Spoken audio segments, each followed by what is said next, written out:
మరోసారి ఉద్రిక్తతలు నెలకొన్నాయి. యుఎస్ ఇరాన్ పరస్పరంగా దాడులు చేస్తూ ఉన్నాయి. అల్లకల్లమైన వాతావరణం నెలకొంది. అమెరికాపై ఇరాన్ ప్రతీకార దాడులకు పాల్పడుతోంది. గల్ఫ్ దేశాల్లోని అమెరికా బేస్లే టార్గెట్గా భీకరంగా దాడులు కొనసాగిస్తోంది ఇరాన్. బహ్రెయిన్, కువైట్, ఇక్కడ ఈ రెండు దేశాలకు సంబంధించిన అమెరికా స్థావరాలే ఇప్పుడు టార్గెట్ అయ్యాయి. 85 మిలిటరీ బేస్ల పైన ఇరాన్ మిసైళ్లతో అటాక్ చేసింది. 85 మిలిటరీ బేస్ అంటే అర్థం చేసుకోండి ఏ స్థాయిలో దాడులు కొనసాగుతున్నాయి అనేది. So 85 military air bases, military బేస్లు అంటే కంప్లీట్గా అక్కడ క్యాంపులు ఉంటాయి. అమెరికాకు సంబంధించినటువంటి క్యాంప్స్ ఉంటాయి. సో ఆ క్యాంపులలో ఇప్పుడు అటాక్ జరిగింది. సో ఇప్పుడు అటాక్ సంబంధించిన నేపథ్యంలో మరోసారి ఉద్రిక్తత వాతావరణం పెరిగిపోయింది. ఇరాన్ దాడులతో కువైట్లో ఎమర్జెన్సీ ప్రకటించారు. హార్ముజ్లో మళ్ళీ కమర్షియల్ షిప్ల పైన కూడా దాడులకి కౌంటర్గా ఇరాన్ వైమానిక రక్షణ కోస్టల్ నిఘా వ్యవస్థలపైన యుఎస్ ఎయిర్ స్ట్రైక్స్ పాల్పడింది. అమెరికా దాడులకి ప్రతీకారంగా కువైట్, బహ్రెయిన్లోని అమెరికా బేస్లపై క్షిపణుల దాడి కూడా కొనసాగుతోంది. డ్రోన్లతో విరుచుకుపడుతోంది ఇరాన్. ఇక బుషేర్లో అమెరికా అత్యాధునిక డ్రోన్ MQ-9ను కూల్చివేశారు. కాల్పుల విరమణ ఒప్పందాన్ని అమెరికా ఉల్లంఘించిందని IRGC చెప్తోంది. అమెరికాపై ఇరాన్ స్పీకర్ గాలిబఫ్ మండిపడ్డారు. ఇక బెదిరింపులు, వేధింపులు కాలం ముగిసింది, ఇక మేము ఎవ్వరికి తలవంచమని చెప్పి గాలిబఫ్ అంటున్నారు. ఇక అమెరికా ఎంత ఒత్తిడి చేసినా తగ్గేదే లేదంటున్నారు. నాటో సమిట్ కోసం తుర్కియా వెళ్ళినటువంటి ట్రంప్ ఇప్పుడు ఈ సమయంలో ఈ దాడులు అక్కడి నుంచి ఆదేశించినట్టు తెలుస్తుంది. ఒకసారి అక్కడ ప్రస్తుత పరిస్థితికి సంబంధించి ఆ విజువల్ చూద్దాం.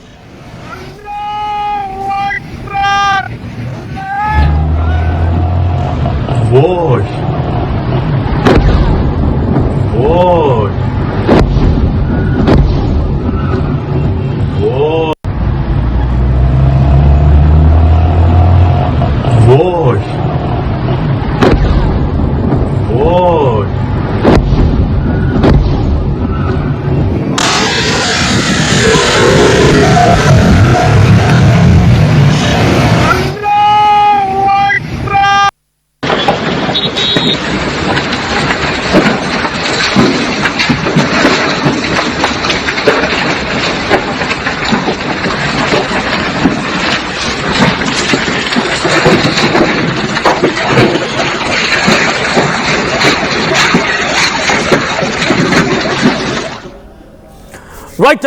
సో కువైట్లో ఎమర్జెన్సీ ప్రకటించారు. బహ్రెయిన్ అండ్ కువైట్ రెండు దేశాలపైన ఇరాన్ చేస్తున్నటువంటి దాడికి కువైట్ మొత్తం ఎమర్జెన్సీ వాతావరణం నెలకొంది. ఒకసారి ఆ ట్వీట్ కూడా చూద్దాం. కువైట్ అఫీషియల్గా ఎమర్జెన్సీ ప్రకటించినటువంటి ఆ ట్వీట్కి సంబంధించి ఒకసారి ఆ ట్వీట్. ఎస్, ఇదే ఆ ట్వీట్. ఈ ట్వీట్లో ఎమర్జెన్సీ ఆ డేంజర్ సింబల్ చూడండి. The general staff of the Kuwaiti arm forces confirms that any explosion that may be heard are the result of air defence systems intercepting hostiles target. The public is urged to adhere to safety and security instructions issued by the relevant authorities. So Kuwait Air Defense are currently responding to the hostile missiles and drone threats. అటువైపు నుంచి వచ్చేటువంటి ఆ డ్రోన్స్ని పూర్తిగా కూడా మేము తిప్పికొడుతున్నాము. ఆ తిప్పికొట్టే క్రమంలోనే ఇప్పుడు మీకు బ్లాస్ట్ల శబ్దం వినిపించవచ్చు, భారీ ఆ నిప్పు రవ్వలు కూడా కనిపించవచ్చు. సో జాగ్రత్తగా ఉండండి, తక్షణమే సురక్షిత ప్రాంతాలకు వెళ్ళండి అనేది కువైట్ ఎయిర్ డిఫెన్సెస్ సంబంధించినటువంటి ఒక కీలక ప్రకటన ఇది. సో బహ్రెయిన్లో దాడులు జరుగుతున్న 85 మిలిటరీ క్యాంప్స్ అంటే అక్కడ సిచ్యువేషన్ ఏ స్థాయిలో ఉందో అర్థమవుతోంది. సో ఆ 85 మిలిటరీ క్యాంప్స్ పైన ప్రెసిడెంట్ ఇరాన్ దాడి చేస్తూ ఉంటే అమెరికా అధ్యక్షుడు డొనాల్డ్ ట్రంప్ కూడా తిరిగి ప్రతిస్పందన చేయమని కూడా ఆయన ప్రెసిడెంట్ టర్కీలో ఉన్నారు. టర్కీలో ఆయన ఒక నాటో మీటింగ్లో అటెండ్ అవుతున్నారు. సో ఆ నాటో మీటింగ్లో అటెండ్ అవుతూనే డొనాల్డ్ ట్రంప్ అక్కడి నుంచి ఆదేశాలు జారీ చేసినట్టు తెలుస్తోంది. సో ఇంకా సిచ్యువేషన్ మాత్రం రోజు రోజుకి ఎక్స్ట్రీమ్గా మారుతోంది. సో ఒకసారి మనం ట్వీట్ చూస్తున్నాం. గాలిబఫ్ ఆయన ప్రెసిడెంట్ ఇరానియన్ స్పీకర్ ఆయన ఏం చెప్తున్నారు? Major MOU violation by US. కాల్పుల విరమణకు సంబంధించి ఆ ఉల్లంఘన జరిగింది అనేది ఆయన మెన్షన్ చేశారు. Violating Iranian adjustments in the strait, persistent threats of further strikes, reinstating oil sanctions, attacks on southern Iran, continued Zionist aggression on Iran. The era of bullying and extortion is over. It leads nowhere. We don't fold.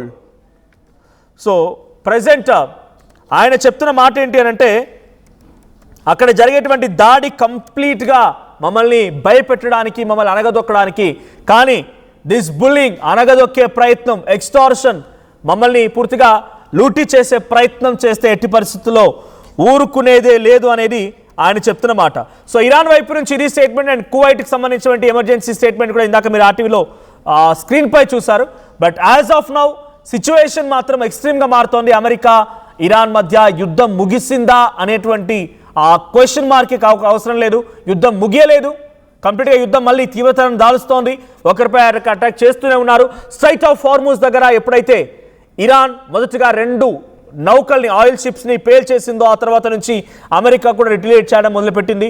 So 3 నౌకలు Iran పేల్చేస్తే America డైరెక్ట్గా సుమారుగా Tehran సమీపంగా ఉన్నటువంటి military bases పైన, air bases పైన, radar systems పైన, air defence systems పైన attack చేస్తూ చాలా భయంకరంగా అమెరికా కూడా ఇరాన్ని మరొకసారి అతలాకుతలం చేసింది. సో కోస్టల్ గార్డ్స్ అంటే ఆ సముద్ర తీరానికి స్ట్రైట్ ఆఫ్ హార్మూజ్ ఉన్నటువంటి కోస్టల్ గార్డ్స్ని కూడా అక్కడి క్యాంప్స్ని కూడా అటాక్ చేసింది. సో ఇప్పుడున్న సిచ్యువేషన్ చూస్తూ ఉంటే ఇంకా యుద్ధం రోజు రోజుకి మరింత తీవ్రమయ్యే అవకాశం కూడా ఉంది.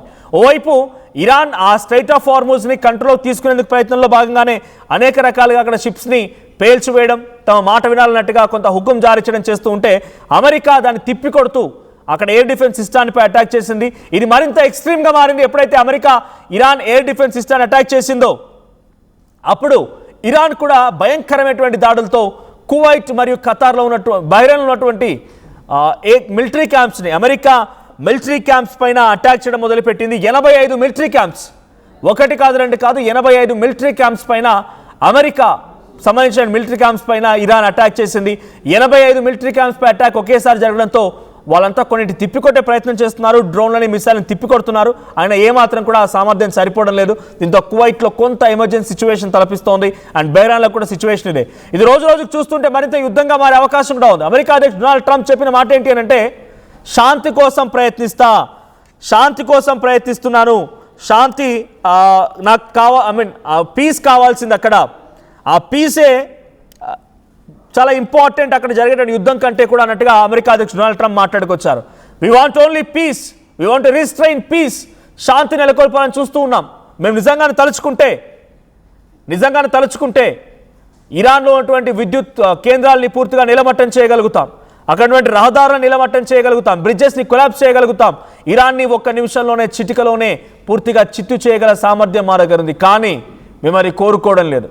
మాకు శాంతి కావాల్సిందే, శాంతి నెలకొల్పడం కోసం ప్రయత్నం చేస్తున్నామనేది డొనాల్డ్ ట్రంప్ చెప్పిన మాట. కానీ అంతలోనే మళ్ళీ అటాక్ చేశారైనా అటాక్కి తిరిగి ఇప్పుడు ఇరాన్ మళ్ళీ గల్ఫ్ కంట్రీస్ ఉన్నటువంటి కువైట్ అండ్ బహ్రెయిన్ ఉన్నటువంటి అమెరికా మిలిటరీ బేసెస్ పై అటాక్ చేస్తోంది. ఈ అటాక్స్ తీవ్రతరం అవుతున్నాయి. ఇంకా యుద్ధం తీవ్రంగా మారే అవకాశం ఉంది. There is no more ceasefire agreement. అసలు సీజ్ ఫైర్ అగ్రిమెంట్ అనేది లేనలేదన్నట్టుగా ఇరు దేశాలు చెప్తూ ఉన్నాయి. మాపై అటాక్ చేశారన్నట్టుగా 2 దేశాలు కూడా ఒకరిపై ఒకరు బూచిగా నెపన్నెడుతూనే ఉన్నాయి. కానీ యుద్ధం మాత్రం ఆగడం లేదు. సో ఈ సీజ్ ఫైర్ అగ్రిమెంట్ బ్రేక్ అయింది అంటే మరింతగా తీవ్రతరం దాల్చే అవకాశం ఉంది.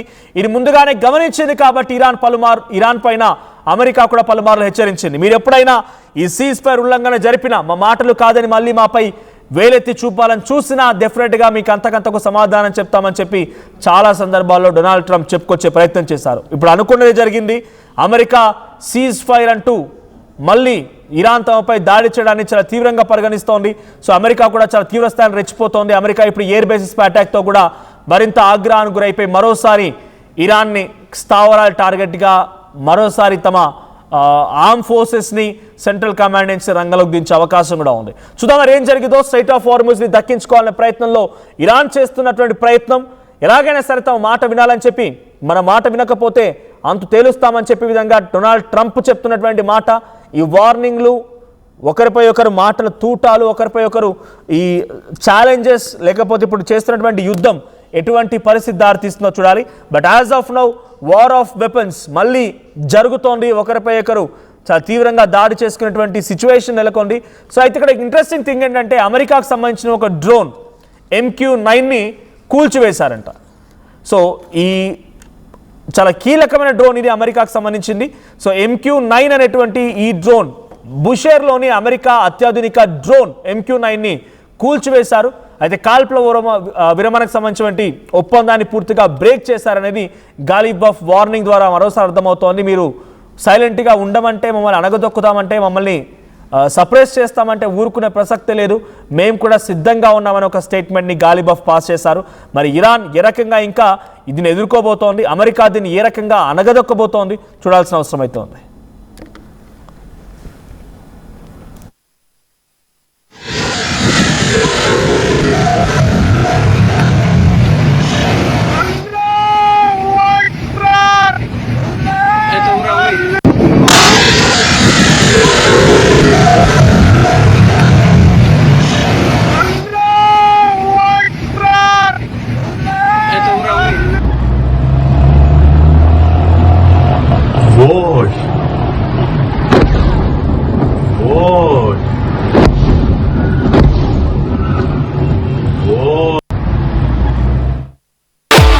At KL Lake, you have the freedom to choose the subjects that fuel the engineering.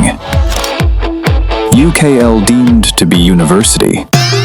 I'm Rishabh, a digital marketing strategist and a football player. I refuse to be one.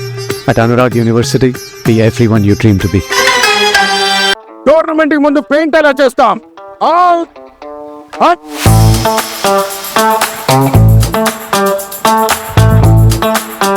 Plan అయితే చాలా బాగుంది. Sir, stadium పరిస్థితి చూడండి.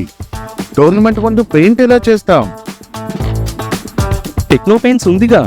Techno paints, township, dam, stadium లేదా మనీళ్ళు, paints నుంచి painting వరకు పూర్తి solution కావాలంటే మేమున్నాం. కానీ సార్, టైంకి పూర్తవుతుందా? రోజుకు 23 లక్షల స్క్వేర్ ఫీట్ పెయింటింగ్ చేయగల సామర్థ్యం, 5,000 మంది స్కిల్డ్ లేబర్ టీమ్ మా వెంట ఉంది. 23 లక్షల? అవును, ప్రపంచ స్థాయి రంగులు, అద్భుతమైన షేడ్స్ తో భారతదేశపు అసలైన పెయింట్ మరియు పెయింటింగ్ శక్తిని మేమే. VR techno paints. Techno paints.